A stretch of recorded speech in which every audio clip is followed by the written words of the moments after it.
रहीम इय्याक नअबुदु व इय्याक नस्तईन।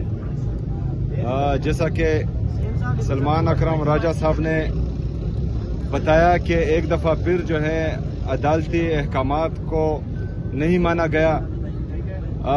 जो अदालती अहकामात थे 3 जजेस के सलमान अकरम राजा साहब के दस्तखत से जो लिस्ट आएगी तो उनको जुमेरात के दिन मिलने दिया जाए। लेकिन बहरहाल हम यहाँ आए और पुलिस ने हमें एक दफ़ा फिर रोका और वो अहकामात नहीं माने जा रहे। तो हम सोच में पड़ गए हैं कि जो आईनी और कानूनी रास्ते हैं, हमने पंजाब के होम डिपार्टमेंट को खत लिखा, हमने वफाकी हुकूमत को खत लिखा, उसके बाद जो है हमने अदालत गए, अदालत में पिटीशन दायर की, अदालत ने इजाज़त दी। उसके बावजूद भी जो है हमें किसी आईनी और कानूनी तरीके से मिलने नहीं दिया गया। अगर फर्ज करें पाकिस्तान में आईन को रौंदा जा रहा है, कानून को रौंदा जा रहा है और कोई इतना ताकतवर है कि वो अपने आप को आईन और कानून से मुबर्रा समझ रहा है, तो फिर हम सोच में पड़ गए हैं कि हमें आगे क्या करना है। तो इंशाअल्लाह ताला तमाम पार्टी लीडरशिप इस पर एक बैठक करेगी और आगे का लायामल जो है पार्टी की मशावरत से आप सबके सामने आएगा इंशाल्लाह। शुक्रिया। अच्छा, ये बताइएगा कि कोई केपीके में कुछ खिलाफात चाह रहे हैं, जो साहबानी पीटे के कुछ पुराने जो रहनुमा थे पीटीआई के, उनके हवाले से चाह रहे हैं, जो गवर्नर भी रह चुके हैं, स्पीकर भी रह चुके हैं, कोई खिलाफात सामने आ रहे हैं केपीके में? देखिए जी, बिल्कुल कोई इख्तलाफात नहीं है। तमाम लीडरशिप जो है कल भी एक पेज पर बैठी थी कल रात को, और हमने आज के सेनेट के इलेक्शन पर जो है भरपूर मशावरत की थी। और अल्हम्दुलिल्लाह जैसा कि आपने देखा कि आज हमारे तमाम वोट्स पूरे थे, तो हमारी तमाम पार्टी खैबर पख्तूनख्वा में और पाकिस्तान में एक पेज पे है। बताइएगा कि केपी की ये सूरत हाल है कि ऑडिटर जनरल के 27 अरब के बेज़ाब्तियों के एतराज़ात हैं। उसके अलावा जो असातिज़ा की वैकेंसीज हैं वो एक अरसे से नहीं भरी गई, पुर नहीं की गई। जो तालीमी निज़ाम है वो भी गड़बड़ है। जो फाटा वाले अजला हैं जो जम हुए, वहाँ पर अभी तक ना पुलिसिंग का निज़ाम मुकम्मल है और ना अदालती निज़ाम मुकम्मल है। ऐसी सूरत हाल में ऐसे सूबे में मुलाकात जरूरी है या ये इंतजाम जरूरी है? देखिए जी, सबसे पहले तो ऑडिटर जनरल के ऑफिस इस मेगा करप्शन स्कैंडल में मुलविस हैं, जिसका जिक्र मैंने बार बार किया है। असातिज़ा की कमी है, 16,000 एलिमेंट्री एजुकेशन में हम एडवर्टाइज कर चुके हैं। असातिज़ा की कमी है, हायर एजुकेशन में 3086 लेक्चरार की एडवर्टीजमेंट आ चुके हैं, जिसको भर्ती कर दिया जाएगा। यही सवाल जो है मैं आपसे कहता हूं कि खैबर पख्तूनख्वा के इतने मसाइल हैं, तो आपने कभी वफाकी हुकूमत से पूछा कि जो हमारा NFC शेयर है उस पर मीटिंग क्यों नहीं बुलाई जा रही? जो मर्ज अजला के साथ सालाना 100 अरब रुपए का वादा किया गया था वो हमें क्यों नहीं दिया जा रहा? NHP नेट हाइडल प्रॉफिट पूरे पाकिस्तान को हम जो है फायदे दे रहे हैं, लेकिन खैबर पख्तूनख्वा अपने ही जो है नेट हाइडल प्रॉफिट से महरूम है। तो आप जो है आपको चाहिए कि आप जो है वफाकी हुकूमत से ये सवाल करें कि हमें अपने हकूक वो क्यों नहीं दे रहे हैं, क्यों हमारे साथ सौतेली माँ जैसा सलूक हो रहा है। आपका सुबह इस वक्त जंगी हालात में है, आप एक बड़ी मीटिंग करने जा रहे हैं ताकि इस मामले का हल निकले, आपकी मुलाकात भी होगी। रोज हमारे जवान जो है वो राह हक में शहीद हो रहे हैं, तो ऐसी मीटिंग भी बुलाएंगे कि शहीदों के आप घर जाएं, उनको बैकअप करें ताकि वो जो दहशतगर्दों से लड़ रहे हैं वो बेहतरीन फाइट करें। देखिए जी, अगर फौजी मर रहे हैं वो भी हमारे इस कौम के बेटे हैं, उन पर भी हम गमज़दा व अफसरदा होते हैं। जो सिविलियंस मर रहे हैं गलत पॉलिसी की वजह से, उस पर भी जो है हम गमज़दा हैं, अफसरदा हैं।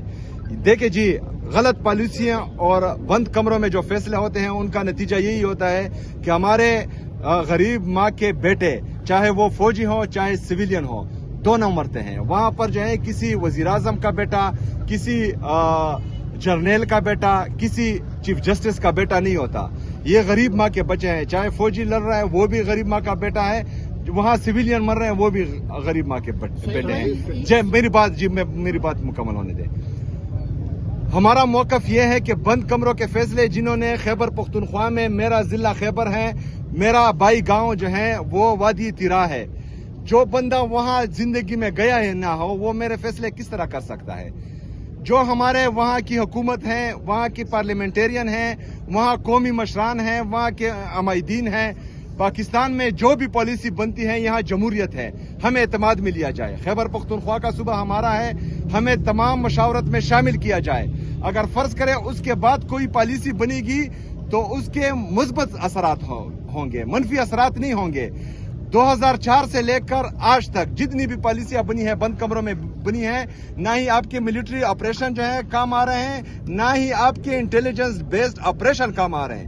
80,000 جانوں کا نذرانہ ہم آلریڈی پیش کر چکے ہیں، جس میں 6,000 سے زیادہ ہمارے سیکیورٹی فورسز، چاہے وہ پولیس سے ہیں، CTT سے ہیں یا فوجی ہیں، یہ ہم پیش کر چکے ہیں. اس کے بعد بھی امن نہیں آ رہا، تو کہیں پر تو ہم غلط ہیں، کہیں پر تو ہمیں پالیسی جو ہے چینج کرنی پڑے گی. تو اگر ہم فرض کریں یہ بات کرتے ہیں تو پھر ہم پر الزامات لگائے جا رہے ہیں کہ ہم کسی اور سائڈ پر ہیں. ہم صرف اور صرف پاکستان کے ساتھ ہیں. آپ کہنے کا مقصد ہے کہ جو دہشت گردی کی جو بھی میٹنگ ہو روڈ پہ ہونی چاہیے، دہشت گردوں کو سہولت مل جائے. جب بھی اس کو یعنی کہ دہشت گردی کی میٹنگ ہوتی ہے وہ بند کمروں میں ہوتی ہے. آپ جب بھی بات کرتے ہیں یہی کہتے ہیں کہ بند کمرے میں میٹنگ ہوتی ہے. جب بند کمروں میں میٹنگ ہوتی ہے تو آپ کو بلاتے ہیں، لیکن وہاں پر جانا پسند نہیں کرتے. وہاں پر سیکورٹی پرپز کے لیے، دفاع کے لیے آپ کو بلاتے ہیں، وہاں پر نہیں جاتے. لیکن جب اگر پیسوں کا معاملہ آتا ہے، دوسرا فنڈز کا معاملہ آتا ہے، اس پہ آپ کہتے ہیں کہ میں وہاں پر جاؤں. آپ کون سے چینل سے ہیں بھائی جان؟ کوہینور ٹی وی سے. کوہینور ٹی وی سے ہے، ماشاءاللہ. اچھا، بند کمروں کا مطلب یہ ہے کہ بند کمروں میں فیصلے ہوں لیکن 2-3 بندے نہ کریں. بند کمروں سے باہر نکل کر جو ہے کانفیڈینشیل میٹنگ جو ہو وہ ہو، سیکریسی رہے. لیکن صوبے کے وزیر اعلیٰ چیف ایگزیکٹو کے بغیر آپ کس طرح ایک پالیسی بنا سکتے ہیں؟ پہلے نیشنل ایکشن پلان کے جو بنا اس پر کتنا عمل درآمد؟ دیکھیے جی، نیشنل ایکشن پلان میں دہشت گردوں کو دوبارہ آباد کرنے کی پالیسی بنائی گئی تھی. نہیں تو یہ دہشت گرد دوبارہ پاکستان میں کیوں آباد ہوئے؟ یہ ہمارے خیبر پختونخوا کے ہر بندے کا سوال ہے کہ دہشت گردوں کو دوبارہ یہاں کیوں جو ہے آنے دیا گیا. پہلی بات فینسنگ ہماری حکومت میں نہیں ہوئی. 25 مئی آپ دیکھیں اس میں وزیر اعظم کے دستخط. آپ میرے ساتھ بحث کر رہے ہیں کہ میرے بھائی جان آپ کو انہوں نے بھیجا ہے، آپ بات سنیں، میری بات سنیں بھائی جان، سنیں نا، میرا جواب ہے آپ ان کو سنائیں، آپ خود سنائیں گے کہ ویڈیو سے ان کو پہنچ جائے گا. میرا بات سنیں. دیکھیں جی، ایک بندہ آتا ہے، وہ فیصلہ کرتا ہے کہ ہم نے پرائی جنگ لڑنی ہے، یہی لوگ جو ہیں ہیرو اور مجاہدین بن جاتے ہیں. دوسرا بندہ آتا ہے، وہ فیصلہ کرتا ہے کہ آپریشن ہوگا. آپریشن ہوتا ہے، 2018 میں جو ہے ان علاقوں کو ڈکلیئر کر دیا جاتا ہے. تیسرا بندہ آتا ہے، وہ کہتا ہے کہ ان کو دوبارہ جو ہے ان کی آبادکاری کی جائے اور ان کو جو ہے دوبارہ خیبر پختونخوا میں لایا جائے. چوتھا بندہ آتا ہے، پھر کہتا ہے کہ آپریشن کیا جائے. خیبر پختونخوا لیبارٹری نہیں ہے کہ جو جس کی مرضی ہو وہ وہاں پر وہی ایکسپیریمنٹ کریں. خیبر پختونخوا غیور پختونوں کا صوبہ ہے. ان کو پورا حق ہے کہ انہوں نے جو قربانی اس دہشت گردی کی جنگ میں دی ہے ان کا ازالہ بھی ہو اور ان کی قدر بھی کی جائے. ہم بھیڑ بکریاں نہیں ہیں، ہم جو ہے کیڑے مکوڑے نہیں ہیں کہ یہاں سے فیصلہ آئے وہاں پر ہمارے 21 بندے ایک دن ایک ڈرون اٹیک میں شہید ہوں اور ہم ہاتھ پر ہاتھ دھرے بیٹھے رہیں. ہمیں نیشنل پالیسی میں شامل کیا جائے. ہمارے ساتھ جو بھی فیصلہ ہو، جو بھی پالیسی بنے، اس میں خیبر پختونخوا کی حکومت کو، خیبر پختونخوا کی عوام کو، خیبر پختونخوا کی پارلیمنٹیرین کو شامل کیا جائے. ہم اس ہر پالیسی میں انشاءاللہ تعالی وفاقی حکومت کا اور سیکیورٹی فورسز کا ساتھ دیں گے. شکریہ.